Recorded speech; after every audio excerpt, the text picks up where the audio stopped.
How's it guys, this is Dayvy FPL and welcome back to another Fantasy Premier League video here on my channel. Now with less than 2 weeks till the dreaded game week 1 deadline and where all your teams have to be kind of finalized, we're going to be continuing this kind of positional review series, and today we're going to be going over the best FPL midfielders for your guys' drafts and your teams for the upcoming season. We're going to be covering the midfielders in 3 different price categories: entry level, mid-range and premium options. You guys kind of already know who the premium options are going to be, but nevertheless, let's get into the video. First up, we should have a reminder about our community league here over on the YouTube channel. Dayvy vs the World's the name, and if you haven't joined it yet, the code is BDFI35. Thanks to those of you who have joined it. This was just a quick reminder. Some general points before we get into the video. As I said, we're going to be covering over these midfielders with 3 kind of price category options. The first one is the budget options. It's going to be from 4.5 million to 6 million. I'm kind of not really covering that many 4.5 million options, as I've already covered that in a previous video. You can go check that out on the top budget enablers, where we kind of talk about who could be good options. But we're going to be going over and stretching the budget to 6 million. And then for the mid-range options, we're going to be going over 6.5 to 9 million. And then the premium options are going to come in at above 9 million pounds. So when we cover these players, we're going to be looking at the first 10 fixtures. They're not that important, the first 10 fixtures, as midfielders can kind of score goals whenever. It's a little bit more about trying to find the best options and who's going to be getting us the best points. I also tried to not put the same team twice, but you'll see later on in the video I've kind of had to, as there's just been 2 good options from a certain team. But otherwise, I've kind of chosen the best option from the squad who I think is going to be worth the most value. So, getting into the first budget pick, a player that's been talked about a lot and in a lot of our teams is DENDONCKER from Wolves. Their fixtures aren't the best. They're definitely some of the worst in the starting 10 fixtures of any team. But coming in at 4.5, he's probably going to be on our bench most game weeks. Last season, he played a couple minutes, mainly towards the end of the season, 1,465, and he managed 3 clean sheets and 2 goals. I've just included the clean sheets here, as with these budget enabler midfielders, you're probably going to be hoping that they kind of get 3 points on a good day, 2 points on a bad day. But he has shown potential of scoring a couple goals going forward, and his attacking threat is quite good, to be honest. One thing to note is in preseason, he definitely has not been playing a CDM spot, but has kind of played a more CM spot and getting into that box quite a lot. So I'm hoping he kind of continues this role going into the next season. The next player we're going over is ANDROS TOWNSEND. He comes in at 6 million, which forms kind of that budget criteria that I've given. He played basically every minute for Crystal Palace last season, managing 5 goals and 5 assists, and 6 goals last season, which isn't too shabby coming in at that £6 million mark. Crystal Palace's fixtures aren't that great towards the end, but starting off in the middle, they're kind of good. Also at 6 million, he kind of forms that you can bench him every now and again. For me personally, ANDROS TOWNSEND is that main attacking point for Crystal Palace.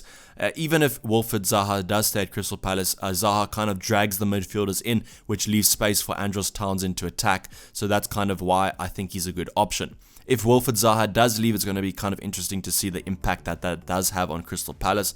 But I think ANDROS TOWNSEND still remains a good option.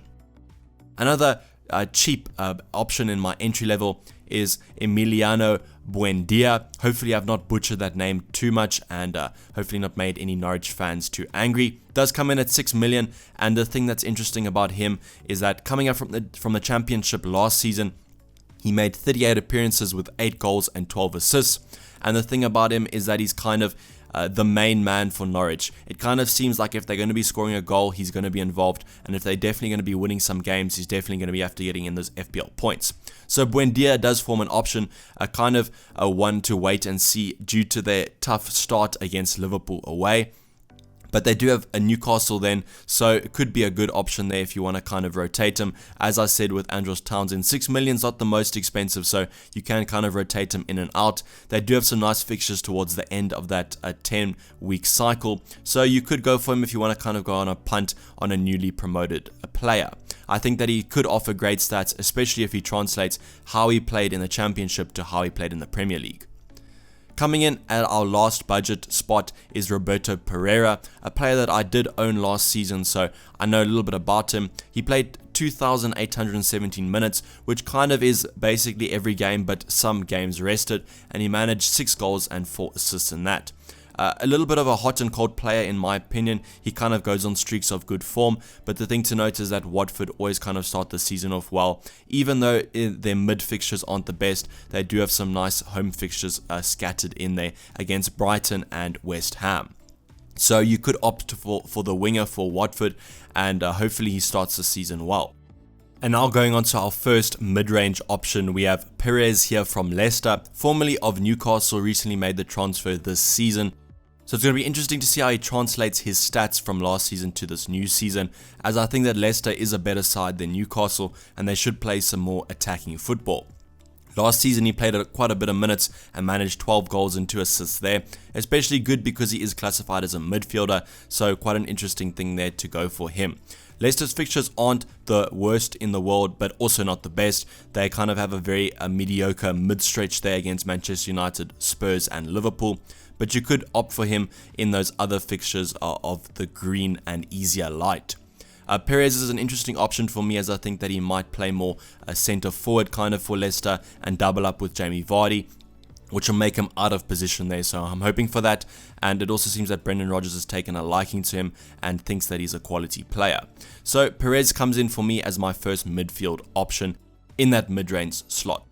Next up, we have Ryan Fraser, who's come off the back of a very impressive season with Bournemouth, managing 14 assists and 7 goals, and as you can see, he played a lot of minutes as well, which shows that he is probably one of the most nailed players in that Bournemouth lineup.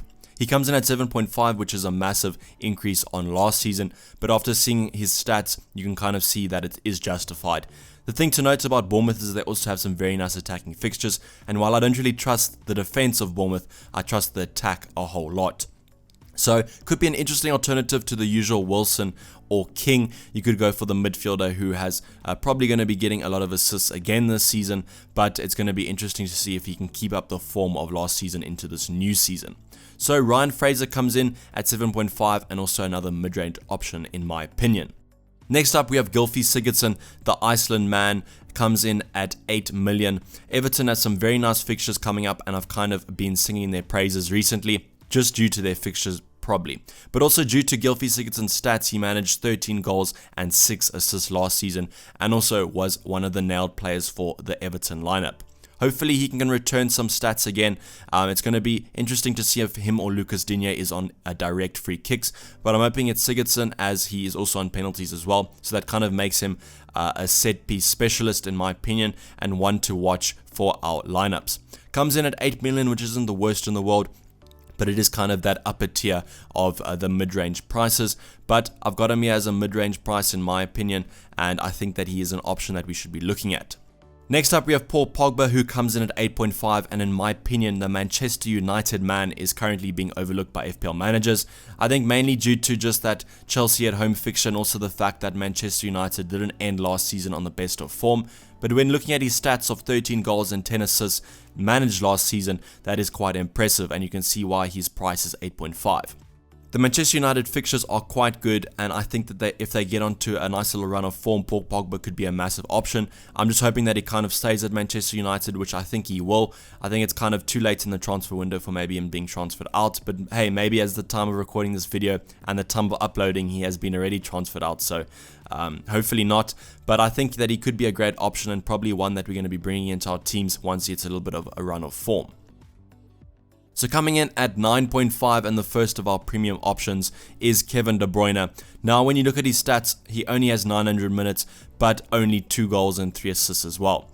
But I can remember owning him at the end of last season, and sometimes even wanting to captain him, as he is just such a good option and such a good player.